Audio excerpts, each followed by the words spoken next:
पाठ 14 सबसे अच्छा पेड़। भाई थे। एक दिन सुबह के समय तीनों नए घरों की तलाश में निकल पड़े। गरम गरम धूप में वे सड़क पर चलते चले गए। थोड़ी देर में आम का एक बड़ा पेड़ आया। उसके नीचे ठंडी छां थी।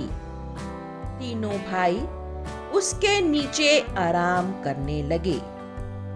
तो बच्चों, मतलब है कि एक दिन तीन भाई सुबह सुबह निकले और नए घर को खोजने लगे कि हम अब नए घर में रहेंगे। तो उनको एक आम का पेड़ दिखाई दिया, तो तीनों उसी के नीचे आराम करने लगे, जिसकी छां बहुत ठंडी थी, मतलब बहुत अच्छी शेड थी उस पेड़ के नीचे।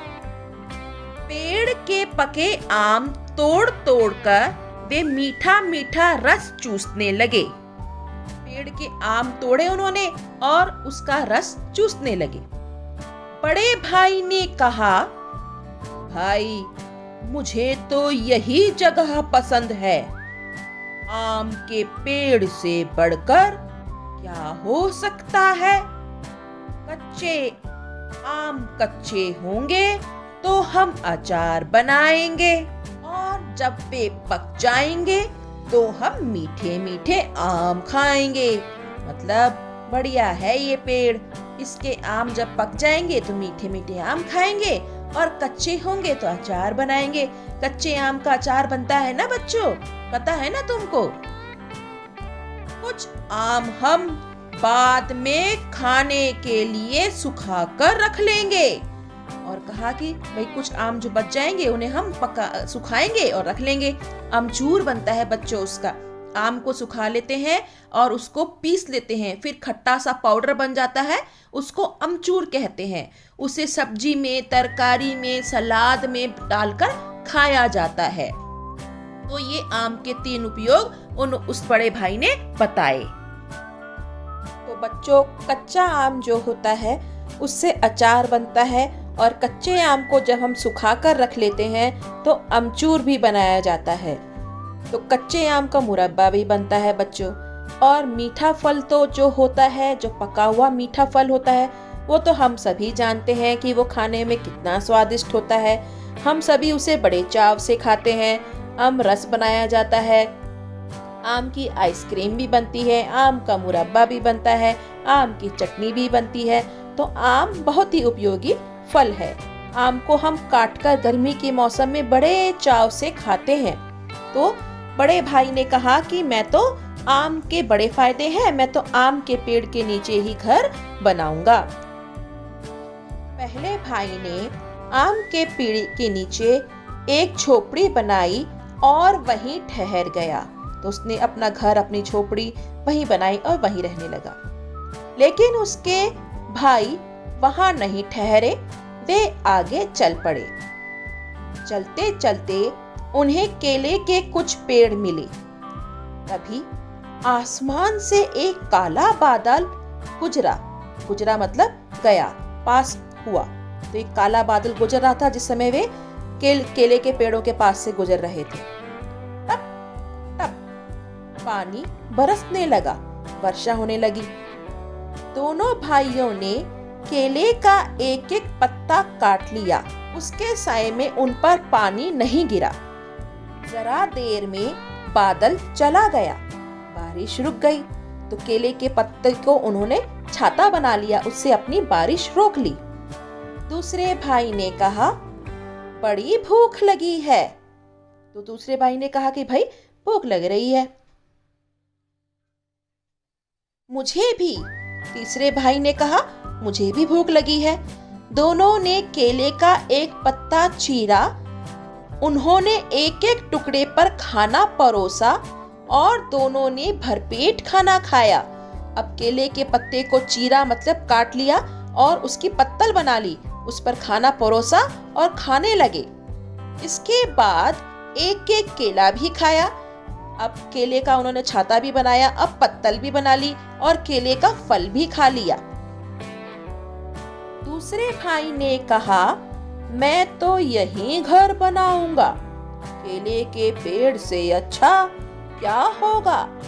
बढ़िया केले खाने को मिलेंगे, उनकी सब्जी बनाएंगे, कुछ केले हम बेच देंगे, उनके पैसे से हम चावल खरीद लेंगे और केले के पत्ते भी काम आएंगे। तो दूसरे भाई ने कहा, भाई कि मैं तो यहीं घर बनाऊंगा, केले के पेड़ से अच्छा क्या हो सकता है?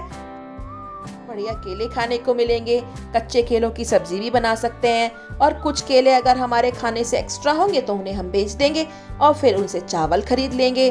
केले के पत्ते भी काम आएंगे, पत्तल के रूप में, छाता बनाने के रूप में, झोपड़ी की छत बनाने में भी केले के पत्ते यूज होते हैं।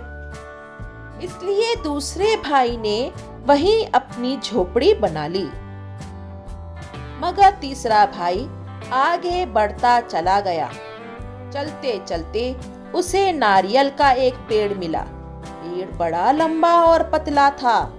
तीसरे भाई ने कहा, कैसी प्यास लगी है।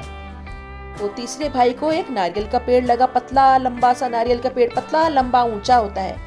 और तीसरे भाई को अब चलते चलते प्यास भी लगी थी, है ना, पानी पीने की इच्छा होती है तो उसे प्यास लगना बोलते हैं। देखो बच्चों, यहाँ पर केले का पेड़ दिखाया गया है कि केले किस प्रकार से उपयोगी हो सकते हैं। कच्चे केले दिख रहे हैं, कच्चे केले की सब्जी बनती है ना। केले का फूल भी बहुत काम का होता है, केले के पत्ते तो होते ही हैं काम के, है ना। तो ये केले का पेड़ यहाँ दिखाया है मैंने। देखो केले के पत्ते पे हम किस प्रकार से खाना परोसकर खा सकते हैं। केले का पत्ता बहुत शुद्ध रूप माना जाता है खाना परोसने के लिए। पत्तल के रूप में, प्लेट के रूप में हम केले के पत्ते को यूज करते हैं। और पका हुआ केला तो खाने के लिए हम खाते ही हैं फल के रूप में, है ना। तो केला बहुत पौष्टिक भी होता है, स्वास्थ्यवर्धक भी होता है। एक नारियल जमीन पर टपक पड़ा। एक नारियल ऊपर से टपका और जमीन पर गिर गया। तीसरे भाई ने अपना चाकू निकाला। खर खर नारियल की जटाएं साफ हो गईं। उसने नारियल की जो जटाएं थे, नारियल पे ब्राउन ब्राउन जो कवर होता है, उसने चाकू निकालकर खर खर करके साफ कर दी। फिर उसने नारियल के छिलके में छोटा सा छेद किया और उसका ठंडा मीठा पानी पिया। तो नारियल के छिलके में छोटा सा छेद करके उसने पानी पिया, क्योंकि नारियल का जो पानी होता है बहुत पौष्टिक होता है और मीठा होता है।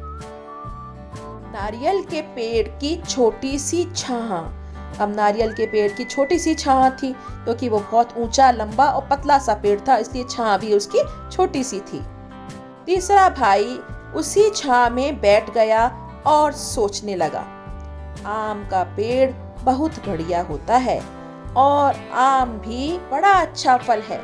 केले का पेड़ बड़े काम का होता है और केला खाने में भी अच्छा होता है। तो तीसरा भाई नारियल के पेड़ की छांव में बैठा बैठा सोच रहा है कि आम का पेड़ भी बड़ा काम का है, केले का पेड़ भी काम का है, नारियल का पेड़ भी अच्छा है, पर समझ नहीं आ रहा था उसे कि क्या करे।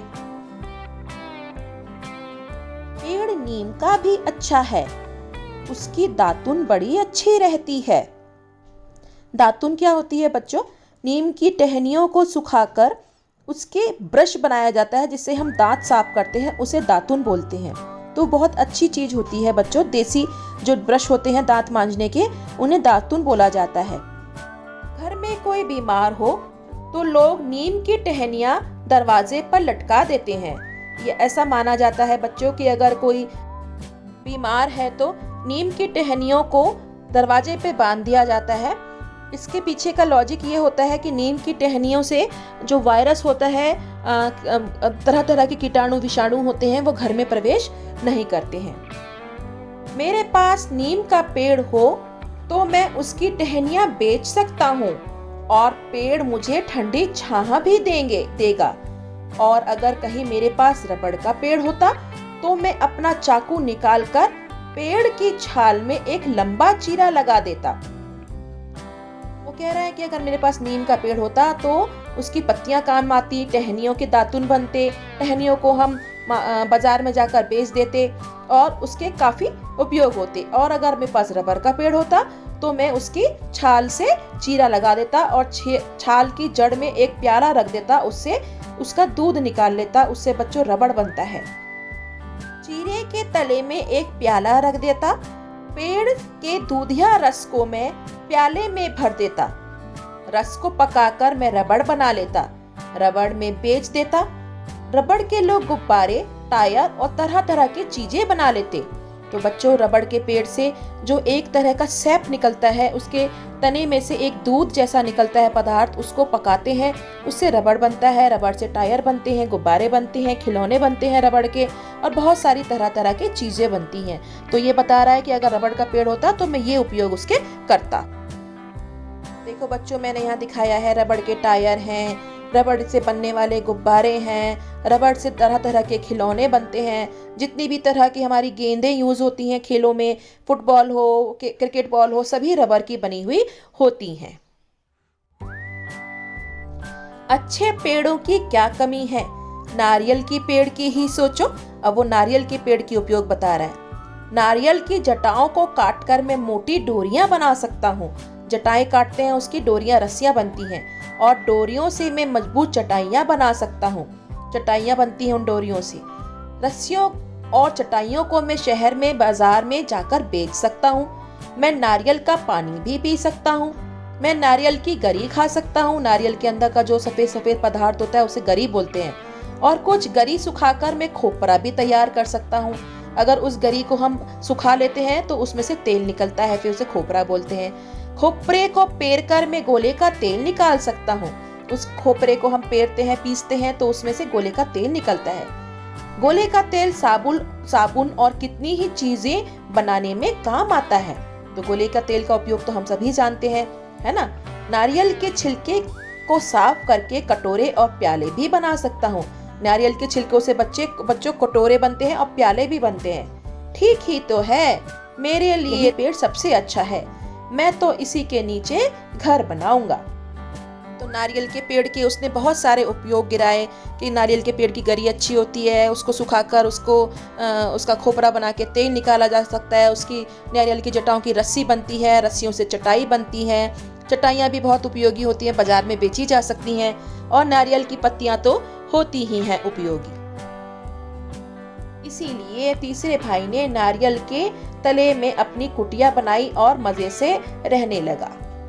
तुम्हारे लिए कौन सा पेड़ सबसे अच्छा है? तो ये प्रश्न है तुम्हारे लिए बच्चों कि तुम्हें कितने सारे पेड़ों की यहाँ चर्चा की गई और तुम्हें ये डिसाइड करना है कि सबसे अच्छा पेड़ तुम्हारे लिए कौन सा है। तो इस पाठ के जो रचयिता है उनका नाम है श्री जे भारतदास। तो बच्चों, ये आप पाठ अच्छी तरह से रीड करो, उसको पढ़ो, उसका अर्थ जानने का प्रयास करो। और अब हम इसके कुछ कठिन शब्द सीखेंगे। कठिन शब्दों को आप 2-2 बार अपनी उत्तर पुस्तिका में लिखोगे। तलाश, छांव भी लिख सकते हैं बच्चों, छाहा भी लिख सकते हैं। झोपड़ी, गुजरा, चटाइयाँ, डोरियाँ, खोपरा, जटा, टपकना और तलाश। ये 10 कठिन शब्द हमने लिखे हैं। आप भी इन्हें अपनी उत्तर पुस्तिका में 2-2 बार लिखने का और याद करने का इन्हें प्रयास करो।